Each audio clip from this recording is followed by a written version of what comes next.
Hello, this is Shan Chandrasekhar welcoming you to another delightful part of our series, The Achievers.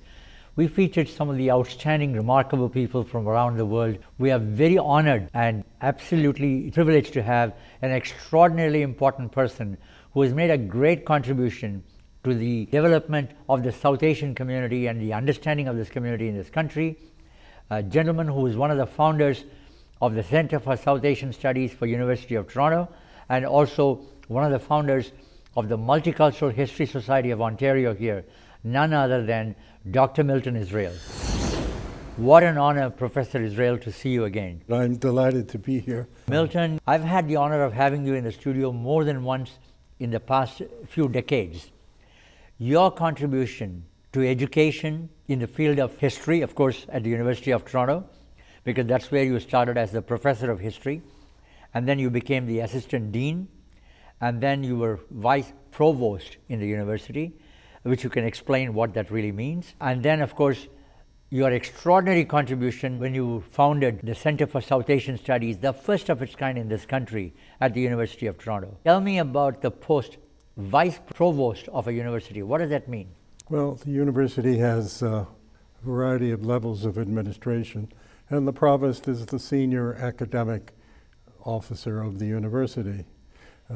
A vice provost is next level, and the administrative units of the university are divided into faculties, and a vice provost is in charge of a certain number of faculties. And my job involved the humanities, the graduate school, and the library, where I provided administrative support and made life difficult sometime for the various deans and chairs. Wow. You have an extraordinarily successful and impressive academic background. University of Hartford in Connecticut, of course University of Michigan, where you did your bachelor's, the master's, and your doctorate. What made you decide to concentrate as a professor of history at the University of Toronto? I started emphasizing history when I was at Trinity College. And then I went to the University of Michigan for my graduate work. And when I was doing my master's at Michigan, I took a course in Indian history. I had never had a course in Indian history. It seemed like an interesting idea. And the professor, he was a visiting professor from the University of Osmania, and I thought he was just marvelous. And he opened up a whole part of the world that I hadn't really thought a lot about. I knew something about India from studying the British Empire, but not about India on its own. And in the second semester of that year, I took a course on the history of Pakistan, again by a visiting professor. And it all seemed to be an interesting way to spend my life. And so I switched from a primary interest in Britain and the British Empire to South Asia, and in particular to India, and I've never regretted it. It's made my life much fuller and in many ways much more exciting than it might have been. It's incredible. You've made approximately well over 25 to 30 different visits to India, partly from academic function, research, writing, meeting extraordinary dignitaries in India, including Pandit Jawaharlal Nehru and Lal Bahadur Shastri. What gave you the motivation to be a catalyst and to be a pioneer and to form the first ever Center for South Asian Studies at the University of Toronto? Well, I went off to India to do research for my doctoral thesis, and became just totally engaged in not only in the academic side of India, but just in Indian society, Indian culture, etc. Collected a whole range of Indian friends, and it became just part of my life. And from India, I came to Toronto and got a job, my first academic job, and my last, at the University of Toronto. And nobody taught Indian history in the history department. It was a very Anglo-Europe kind of department, and Canadian history. And so I had an opportunity to open up a different part of the world for the department. And the department was getting bigger and more spacious, and particularly in the societies that it engaged with. And so I introduced Indian history as a subject, and I taught Indian history in the university for a number of years, and then I sort of moved off into the administrative side of the university. And then eventually, when I stopped doing a lot of that, I initiated the Center for South Asian Studies. I probably should have been the Center for Indian Studies, because I can recall running around in the Indian community and trying to raise some money for a couple of conferences. And one fellow told me, well, yours is the Center of South Asian Studies. So it's not just India, it includes all sorts of other places. He said, I want to invest my money in India. So he wouldn't give me any money. Managed to get it in other places, and it's just been a very rich life for me and my family. You know, people today, they're talking about diversity and the importance of diversity, but way before this, almost 3 or 4 decades ago, you were a trailblazer, and you founded the Multicultural History Society of Ontario, and it was an extraordinarily progressive step at that time. So tell me about the motivation behind at that time, and you were also on the board of directors for a number of years, and you were the chairman of the board. I was one of a group of colleagues who put this society together, and it provided an opportunity to engage with a huge range of communities, which were just starting to sort of assert themselves as distinctive parts of the population of this province in this country. And the lead founder, Bob Harney, of that society, his primary interest was Italian history, which was wonderful because we went to his house. We had Italian food, which I love, but we slowly sort of added a dimension of a number of other cultures and the interests, the research interests, the program interests, and India was one of the major ones, because just around that time, the number of Indians living in this province started to really expand quite dramatically, and this was an opportunity to engage with them. And for me, of course, it was a special opportunity since I was already engaged with Indian studies. I want to rekindle your memories. Many years ago, I had you in the studio and I interviewed you regarding Pandit Jawaharlal Nehru's centennial celebration. You were one of the pioneers. You took a keen interest at that time, and you organized that because of your association with Shastri Indo-Canadian Institute as well. I have a pleasant surprise for you. I want to play that segment, a portion of that segment. I want you to watch that with me, and then I want you to reflect on whatever we spoke about at that time regarding the great Pandit Jawaharlal Nehru. Nehru Centenary celebrations is being done with a lot of pomp and pageantry throughout India. It's the 100th year, and we're delighted to note that you have taken a keen interest in offering leadership here to bring out the major architect of the post-colonial world order, such as Jawaharlal Nehru. Tell us a little bit about this. I think on an occasion like this, everyone or every group can do something according to their own background according to their own attributes. And in the university, of course, we can teach, we can do research, and we're attempting to our talents, to the extent we have them, to this celebration. And we're convinced that Nehru's life and Nehru's achievements are worth celebrating, worth remembering. It's something we should do. And it also provides us, I think, an opportunity to share this activity with the South Asian, the Indian community in particular, generally. And that's what we hope to do. Professor Israel, what have you specifically planned for the Toronto community later on here?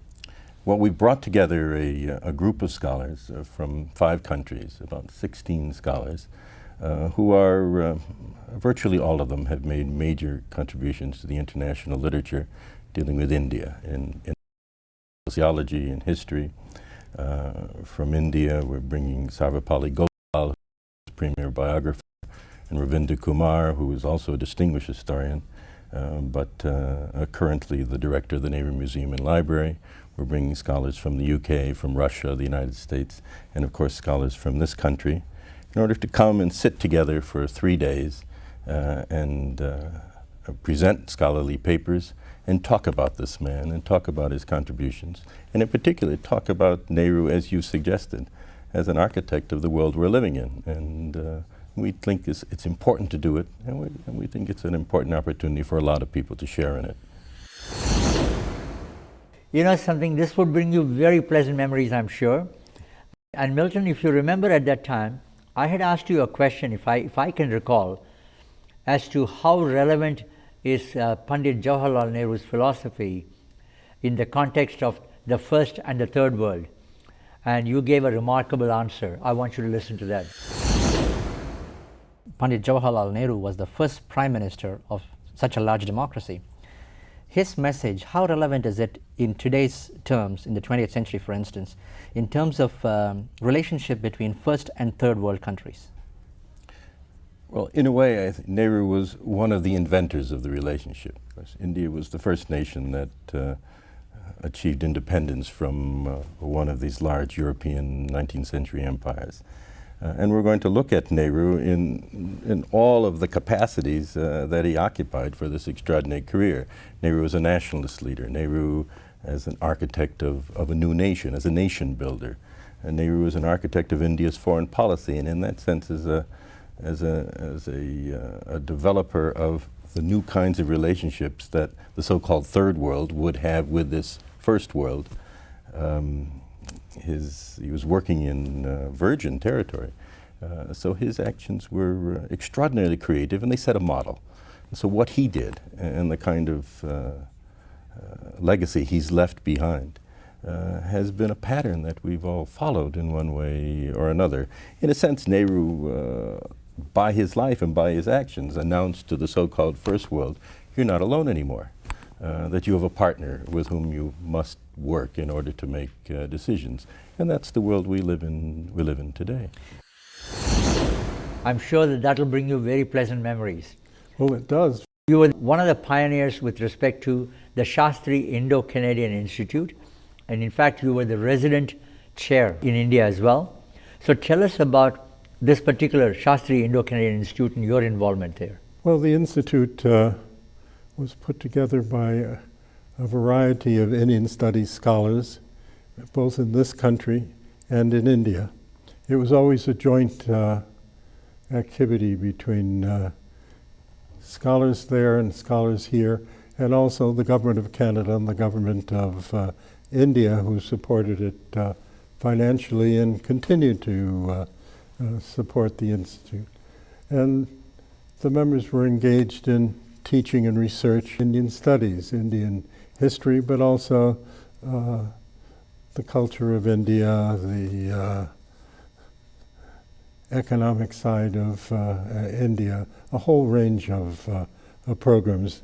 And we would fund young scholars who went off to India to do the research and write their dissertations, or to specialize in some particular aspect of Indian studies. There are people who went out to specialize in Indian dance, others in language studies, and Indian students and scholars would come to this country and engage in whatever their particular academic or cultural interest was. And it was an enormously successful program, and although I've more or less lost touch with what's going on, I've lost touch with a lot of things actually. But for its time, it was very successful and engaged my attention and participation for many, many years. You were a prominent member of the Canadian Ethnic Advisory Committee with the Secretary of State, Government of Canada. So tell us about your role there. Well, at the time, I think we were engaged in supporting research and engaged in supporting research with various ethnic communities in this country. Was which year was this approximately? The reason why I'm asking you that, Ed, today it's become fashionable to talk about multiculturalism, diversity. Yes. But the reason why I wanted to say, way before any other people thought about this in this country, you were so sincere and active. Well, again, when we started out, there was relatively little activity in this area, and relatively little effort to deal with the history and culture of, say, of Ontario or Canada in the context of the broadening participation of various ethnic communities. And they were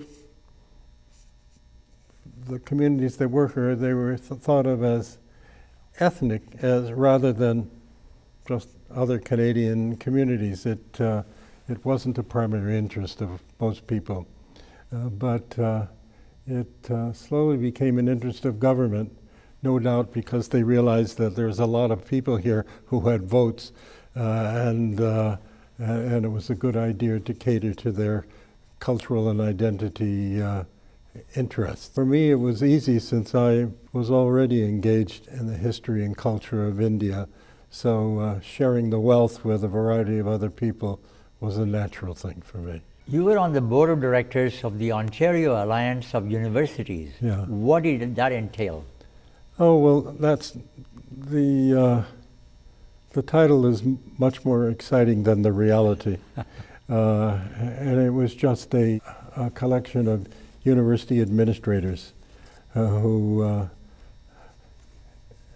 set priorities and engaged with government, in particular the government of Ontario, to support these various interests. So when I was part of the administration at the University of Toronto, that was one of my activities. You've written and published a large number of books and articles on the history of India and also the history of South Asians in Canada.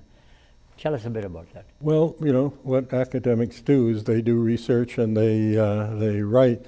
And at the time, when I started this, I was interested in the history of the press in India, and in particular of the Indian Nationalist movement. And the press and propaganda of various sorts was important both to the British and to the leaders of the Indian nationalist movement.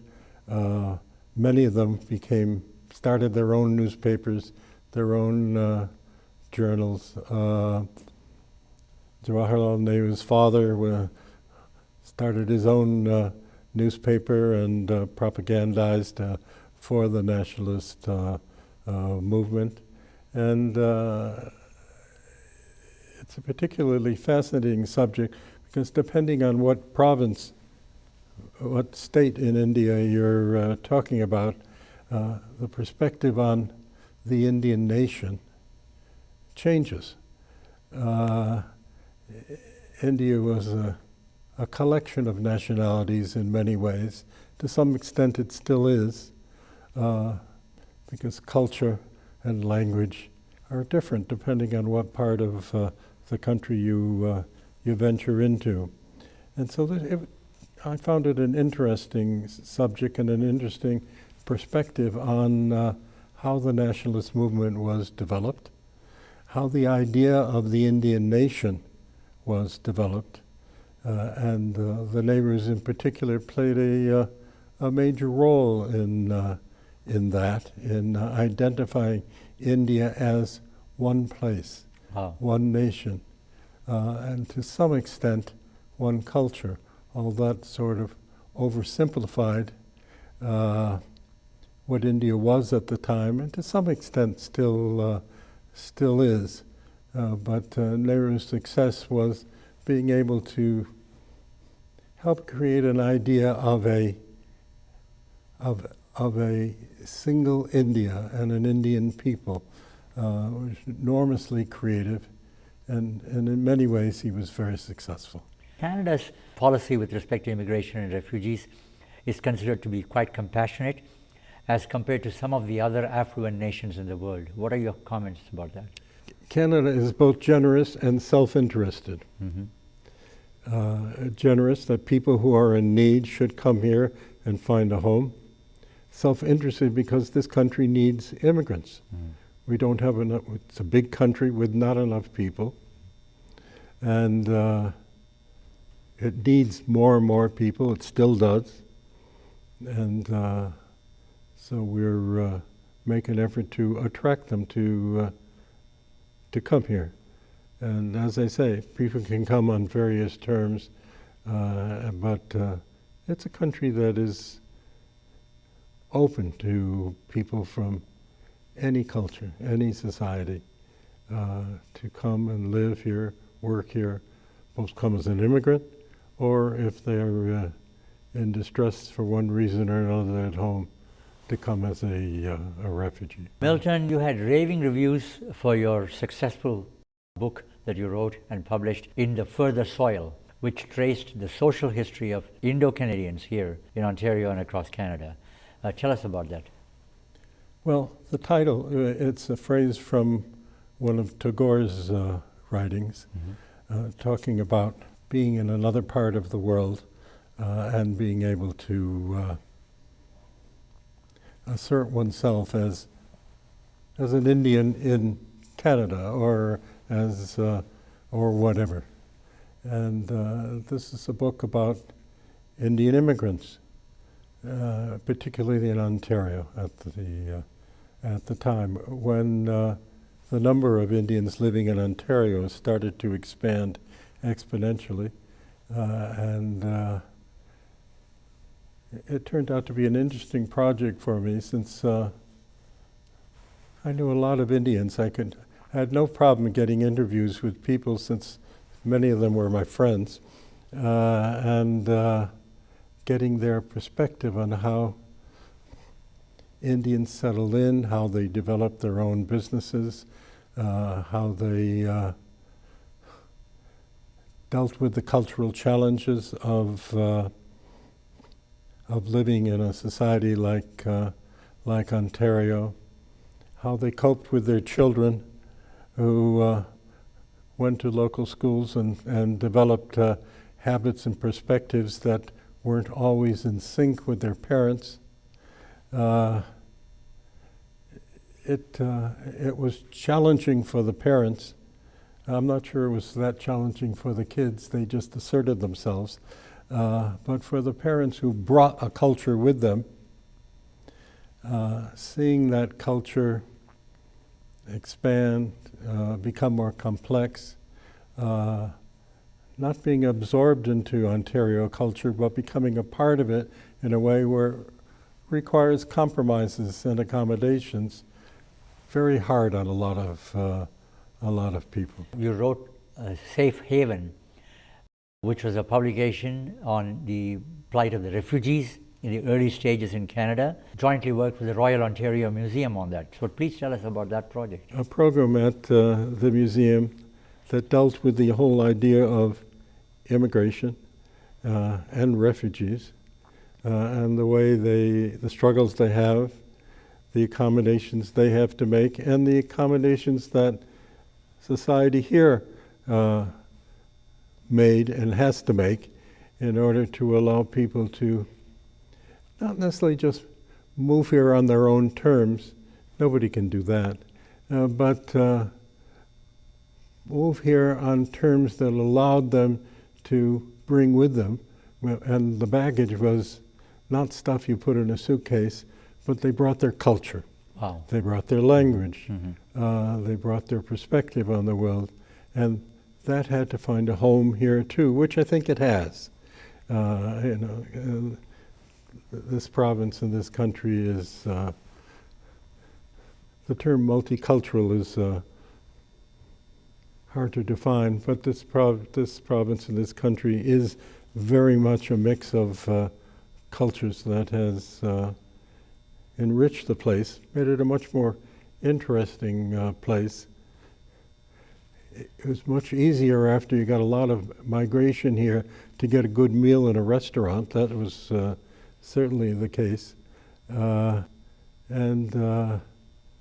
it was just a delight for me and my wife and our kids, who also shared time with us in India, to live at a time when this was happening. It was developing. It was the place was changing, and all for the better. Based on your tremendous experience in this field, the government of Canada was, wise enough to approach you to serve on the Immigration and Refugee Board.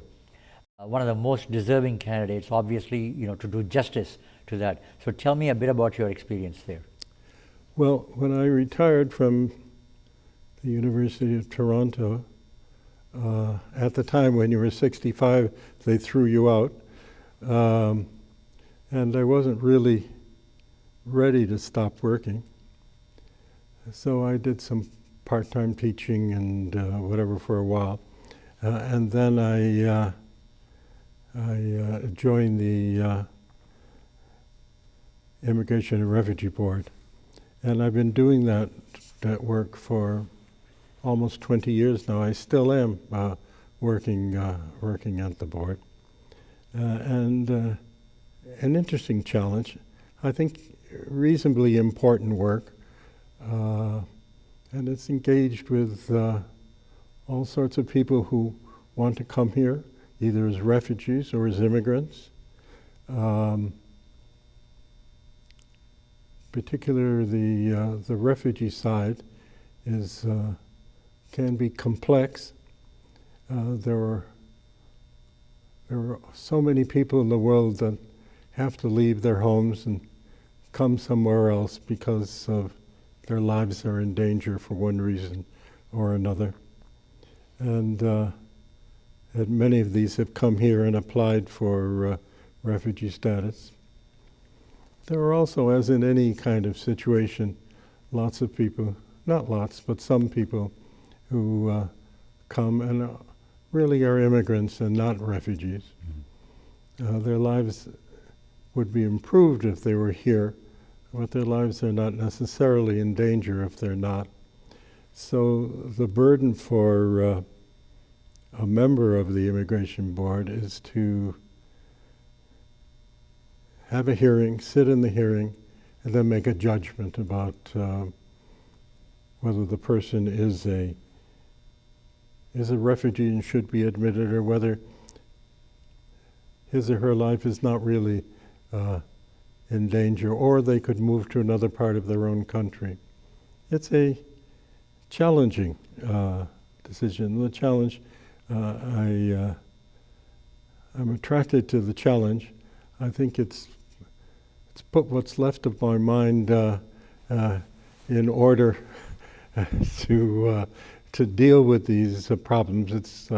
It's been good for me too, and as I say, I'm still doing that. Tell me about your involvement in the Encyclopedia of Canada's People. Multicultural History Society of Ontario. We initiated this project, and it's an encyclopedia that deals with the various cultures and peoples that make up this country these days. And it was reasonably successful, I think. A whole variety of scholars wrote sections of the book dealing with India or Pakistan or whatever, Yugoslavia, when it used to be. and it took a number of years, I think quite a few years, to put this together, but we finally did, and it's still in your local library. I don't know who reads it, but it was considered a successful enterprise at the time. Well, you just mentioned about it still in your local library as to who reads it, but I want to tell you, you're still in our library, and I'm going to bring you back a little bit pleasant memories to connect this as well, because almost 30 years ago, I asked you a question. You have done so much for the South Asian community and diversity in this country. What would you expect from them? I want you to see what you said. What would you like from the vast South Asian Canadian community here? What would you like from them? Well, what we're looking for, one, and I appreciate, Sean, the opportunity just to share this event with the people who will listen to this program, tell them what we're doing, and we do all sorts of other things, and I know it's a short program, so I won't give the long list, but to share this event in particular, and to tell you that the university does a lot of things in the area and supports an enormous range of activities.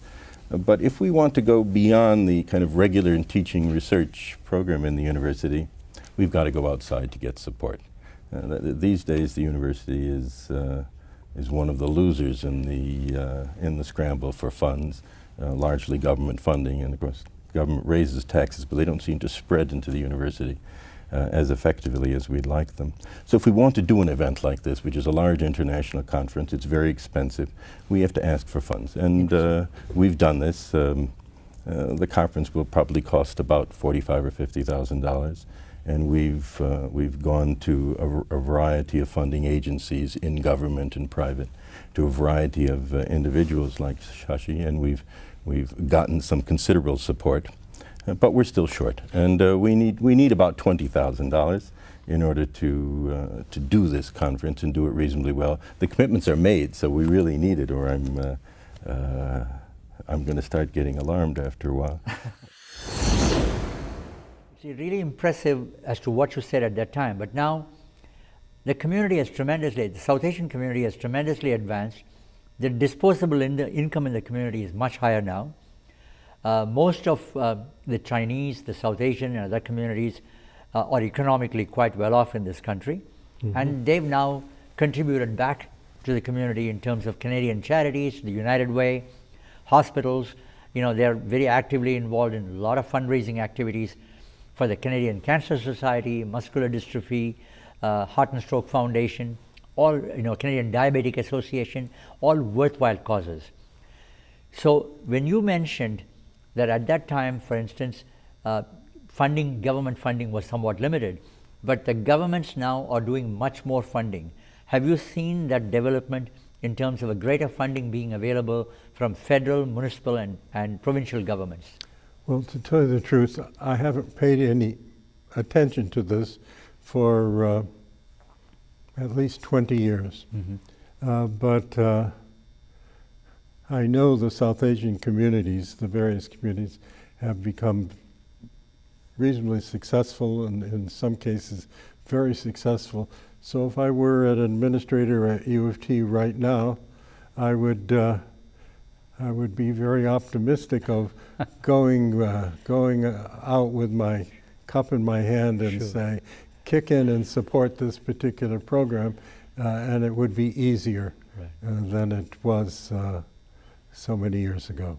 Do you remember Polyphony? And it was a magazine that just dealt with various issues associated with one community or another. And it was reasonably successful at the time. The most fascinating part of your life as a student, almost nearly 60 years ago, you made your first trip to India. You had the pleasure of meeting with Pandit Jawaharlal Nehru personally, and he took a great liking and friendship with you from what I heard. And you've had a tremendous career, even as a student, as a Fulbright scholar in India, and some fascinating experience. So tell us about your first meeting with Pandit Jawaharlal Nehru. We had a variety of unique experiences when we first went to India. My wife was with me. We went as a group of Fulbright scholars. I can recall we went by sea. Oh, you went by sea from Yeah. London, right? No, well, we went by sea from the States to Britain, and Wow. then to India. And I recall when Fulbright wasn't necessarily all that generous, so the accommodations they provided were the male Fulbright scholars had shared rooms together, and the females had shared rooms together. So we'd have to make appointments to meet with our wives during the sea journey. But anyway, it worked out, and I recall arriving in Bombay at the time, Mumbai, and my wife and I standing on the ship, looking over at the dock in Bombay, and it was unbelievably crowded and noisy, and couldn't figure out how we were going to get off the ship. And I recall turning to my wife and say, "Do we really want to get off?" It seemed like quite challenging at the time. Anyway, we did manage to get off, and the Fulbright program set up a variety of events. One of them was we were invited to Ravi Shankar's house. Wow. And he played the sitar for us and introduced us to his daughter. It was a remarkable beginning. And then we went off to, first we took the train from Bombay to Delhi. That was an important Indian experience for me too, since this was in July. There was no air conditioning. So the journey, you couldn't open the windows of the train car because the soot from the engine would blow into the cabin. And there were, I think, 20 of us, and 19 of us got sick. Oh. The only one who didn't was me. Oh. And so I ended up sort of semi-nursing all these people who had various stomach ailments at the time. Anyway, we survived all of that, and soon after we got to Delhi, we were invited to meet the Prime Minister, who regularly met Fulbright scholars. So we went to his office, and it was a conference room near his office. We all sat around, and he was there. And I remember I was struck. The first thing that struck me was he was very short. He always appeared in pictures. He always seemed to be larger than life. Anyway, he was a fairly short fellow, and he was aging, and we didn't realize it at the time. He was sick. But he greeted us and then made some remarks, and then invited each of us to ask him questions and talk about India and talk about what we were doing there. It was a remarkable occasion, and we were very privileged to meet him. And of course, in that same year that we were in India, he passed away some months later. And so the next time I saw him, we saw him a couple of times during the year. And then the next time I saw him, it was to go and see his body, which was lying in state in front of his house. That was in the early 60s, something like that, Yeah, Probably. it was in 1964. Oh, okay. And we were going to go to the funeral, which was at one of the ghats, some distance from his house, but the masses of people, in their millions, who had come, were too great. We couldn't get our car to move, so we didn't do that. But that was the beginning of.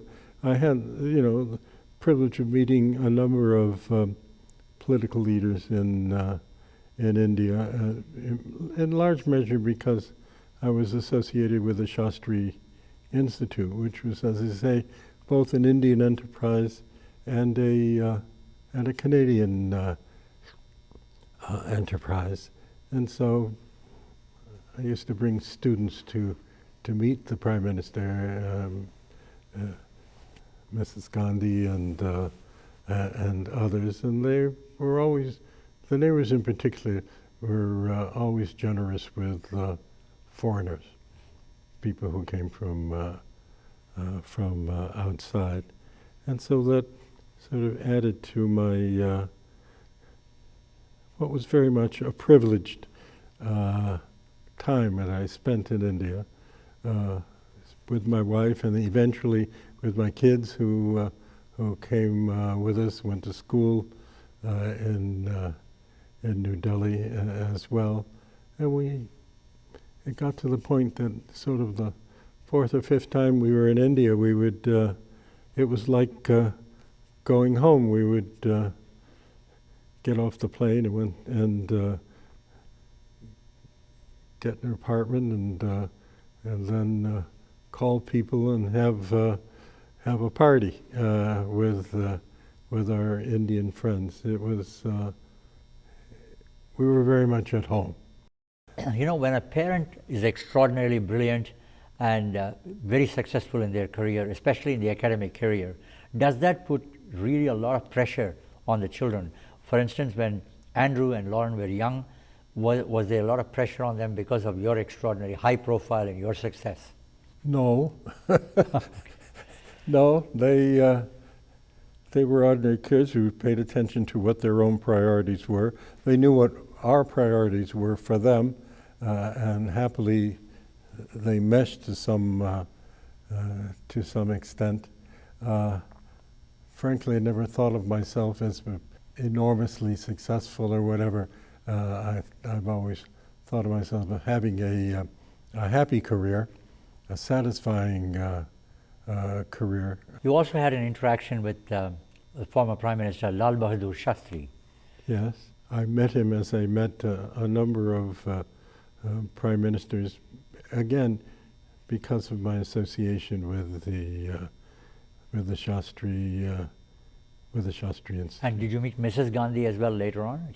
Yes, well, met Mrs. Gandhi both in New Delhi, but also in Ottawa, and she came to Ottawa, and a number of us were invited to come to the government house and meet her. I can remember there was this was at the Governor General's house, and those of us who were invited were all sort of lined up, and Mrs. Gandhi and the Governor General came in, and they walked down the aisle and greeted us. And then Mrs. Gandhi was asked to sit in a throne-like chair at the back of the room, and then each of us, two at a time, were invited to come up to that chair, sit on either side of her, and have a brief conversation. I can imagine she enjoyed this event. It was no doubt very burdensome, and it was hard to decide in the kind of 1 to 2 minutes we were allotted what we were going to talk about. So we each of us asked a benign question, and she answered it briefly.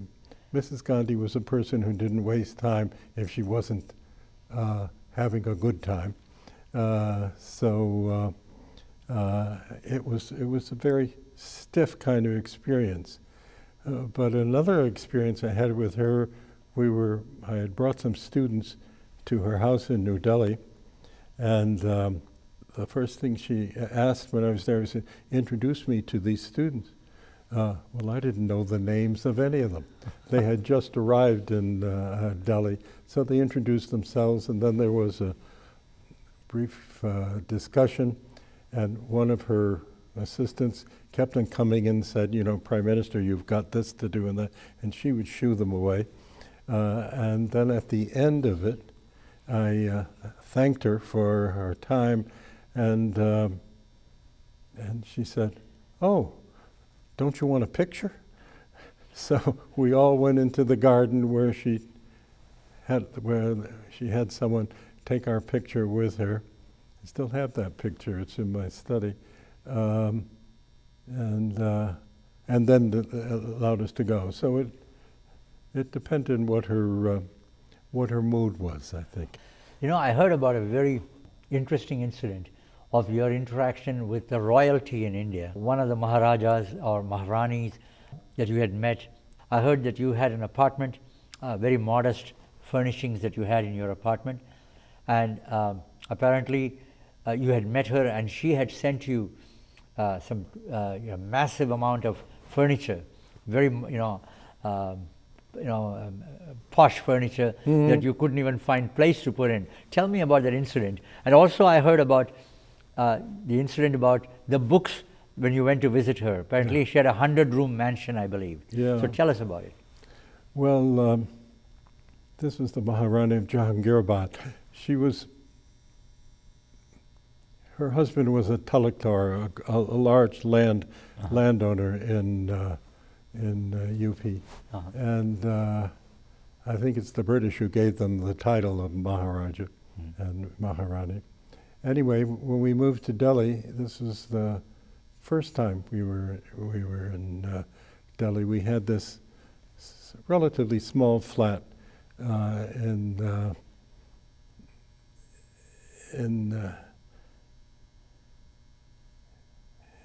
one of the boroughs of Delhi.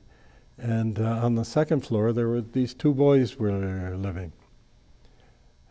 At the time, I think I probably told you, to get a telephone in New Delhi or anywhere in India was a challenge for Indians. But if you were a foreigner and you were gonna leave, you could get a phone. So we moved in. So they offered us a phone, so we took the phone, although we didn't know anybody to call in India. But so as an alternative, we would make some calls home, and we managed to work up an extraordinary bill, which was because there were no direct dialing in those days, I presume. You had to go through an you had to go operator. through an It's called operator. trunk calls. It was in all those days. very complicated. But anyway, these boys who were going to Delhi University, they became quite friendly. And I think one of the reasons they were very friendly is we had a telephone. They couldn't have one. So after maybe within a week, they came down and said, "Would you mind if we used your phone?" And we said, "Oh, certainly not. Somebody might as well use it." And they came down many times. And while we were living there, their mother, the Maharani, she came to visit them, and she would talk to my wife, and she said, "I want you to keep your eye on the boys, and if there's a problem, call me." Anyway, she would also go into our bedroom with Bev, and they would smoke cigarettes, which she wouldn't do if anyone else saw her, and that seemed to be one of the bases for what became a very close relationship. And they invited us to their home in Lucknow over in December over the Christmas holidays. And we drove up to their house. It turned out to be a 100-room palace, Wow. very close to the center of Lucknow. Although when she greeted us, she said, "Welcome to my," I can't remember the exact word she used, but shabby or small facilities, because she only lived in 25 rooms and the rest of it was rented out. Oh. But we had, for an historian, it was a wonderful experience because they took us for, each day we would roam around in their part of the house and to some extent the old part. And they took us to what was mounted to their state dining room, which had a table that could seat about 100 people. Wow. And then it was surrounded by these metal cabinets filled with china and crystal and whatever. And there was another room filled with chandeliers and another room filled with carpets. These people lived well. And it was very common for wealthy Indian families or nobility to have some relative run around the world and buy things to fill up their large houses. So they had one room with ivory furniture and another room with screens, Chinese screens and porcelains and whatever. And then they had this library, a grand library, no books on the shelves, just a pile of books reaching almost to the ceiling in the middle of the room. And of course, I was a graduate student, so I was salivating over the books. And one of the boys looked at me and said, "Oh, are you interested in books?" He clearly wasn't. And he said, and I said, "Oh yes, I am interested." He said, "Well, a lot of them are in English," and they were in a variety of other languages. And he said, "Well, tomorrow you can come and look at these books, and they're all dusty and everything, so I'll give you a servant who will take the books down, dust them off, and present them to me to see if I was interested in them." And we went through 3 or 4 days, went through a very substantial number of books, and we took all the Urdu and Persian books. This is a Muslim family. Took all these and set them aside, and they were going to be given to Aligarh University, which is an important Muslim studies program. And then the English books were all gathered, and I could have taken a lot more, but anyway, I managed in 3 or 4 days to set aside 300 books. Wow. And they were both 19th, early 20th century books on India, but also there were antique books, Hanway's Voyages, the 17th century travel books and whatever. So I had a great time, I must say. And we put them in a metal box and they had them sent to New Delhi where we were living. Of course, virtually all of the books were infested with white ants. Wow. So I consulted with a bookseller that I knew in Delhi, and he said, "Oh, well, easily taken care of." So I had to turn one of these metal trunks into an execution chamber. We'd take individual books and stand them on end in there, put a lot of mothballs or whatever in the box, close the box, and let it stew for a week. And by the end of a week, the books were clean. So it took some months, I must say, but I managed to clean up all of these books, and we brought them back to Toronto.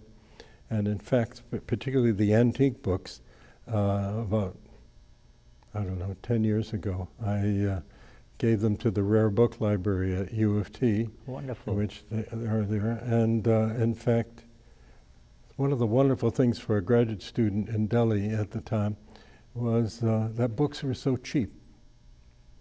You know, a book that in London would cost $50, you could buy for $2.50 or $3 in India. Although some of them, I think, didn't pay much attention to copyright, but I managed to build up over many years a sizable Indian studies library. Most of the books came from India. Some of them were bought outside of India. And then about 10 years ago, I decided I'm I'm not working on India professionally anymore, and Scarborough College at U of T was opening up an Indian Studies program. So I gave all of these books, about 5,000 books, Wow. to Scarborough, and them and a privilege to give them away, and a privilege to get the tax deduction, which allowed me to do some extra traveling there at the time. Wonderful. You've had a fascinating background. I've heard that you had a twin brother, unfortunately, who passed away, which is very sad. But you both were involved in an incident when you were pretty young with a rabbi, and I heard about that, and it was really, intriguing. So please tell us about that incident. Oh, you know too much, Sean. Well, my brother and I were studying for our bar mitzvah, this coming of age when a Jewish boy is 13. And we were in a class. There were 7 or 8 people, young people, preparing for their bar or bat mitzvah. And the rabbi was an elderly man. Mm-hmm. And we used to give him a hard time. I mean, we were terrible. It's too late to be embarrassed, but anyway, we treated him badly. And one day, while we were fooling around in this class, the rabbi burst out and said, "If any of you people knew half of what I've already forgotten, you'd be geniuses." I keep on remembering that because I've also forgotten a lot. Wow. over many years. Yeah, we've had the pleasure of meeting your better half, a charming lady, a wonderful person, Bev. You've got 2 lovely children. One of them is a successful lawyer. Mm-hmm. Lauren is a lawyer. And Andrew is living in the United States. Yes. In Tennessee, I believe. Yes. So tell me about your family. I've been very lucky in life. A wonderful wife, 2 good kids, both of them successful, and now 4 grandchildren, all of them doing well. Either 2 of them are still in university. One of them is now in law school, and the 4th one, who just graduated from Queens last year, is waiting to take the Foreign Service exam. He wants to work in the Canadian Foreign Service, and he's primarily interested in the Near and Middle East. He's a student of Arabic. He's a very accomplished kid. Of course, all my grandchildren are very accomplished people. It's wonderful. If you were to just think back right now, is there any one goal you have not accomplished that you think you want to do it in the next few years? No, I'm a totally contented person. I think I'm happy with the experiences I've had. I'm lucky because I have Bev, I have my partner. Wonderful. And we can share our life together, and my kids and grandkids who are largely around. So what could be better? There's nothing more that I require. What did you do for a hobby? What do I do? Well, sort of boring. I read. I shouldn't have asked. Naturally, you would. You know. I read, but I don't have a lot of hobbies to do. They don't. I read and I work. So although I long past what should have been my retirement day, I'm still working, and which is wonderful. And I enjoy having these responsibilities, being able to work, staying busy, and reading and traveling. And we've traveled a lot. It would be a lot more if it were up to my wife, but I'm slowing down physically, so it's harder to travel as much as we did before. But we were lucky. Our last big trip, we went to Japan, on a cruise. We sort of flew to Tokyo, and then we took a cruise ship around all of the Japanese islands, and we stopped in South Korea as well. And it was fantastic. And we got off, I remember we got off that ship in November of 2019, I think. And the next month, that same ship was quarantined because everybody on the ship got COVID. Oh, wow. Our timing was perfect. That's It great. was perfect. And after that, I must say I'm not sort of anxious to get on a cruise ship yet again, but it's a nice way to travel when it's harder to walk around and run around. So I suppose one of these days we'll do it again if I live long enough. I'm sure you will. As I said, you know, just going back to what you said, the chronological age doesn't matter.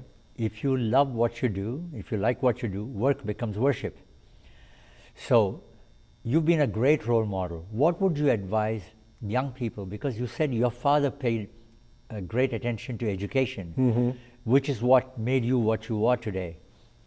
What would you advise young people in this country with respect to the importance of education? Well, it's tremendously important. In fact, you know, getting a good job, having a satisfying career, you've got to have some personal tools. You need education or training. It depends on what you're doing. But you have to prepare yourself, or you're in a lot of trouble because there's a lot of competition for everything that's good. It's a much more competitive world. I had a much easier time.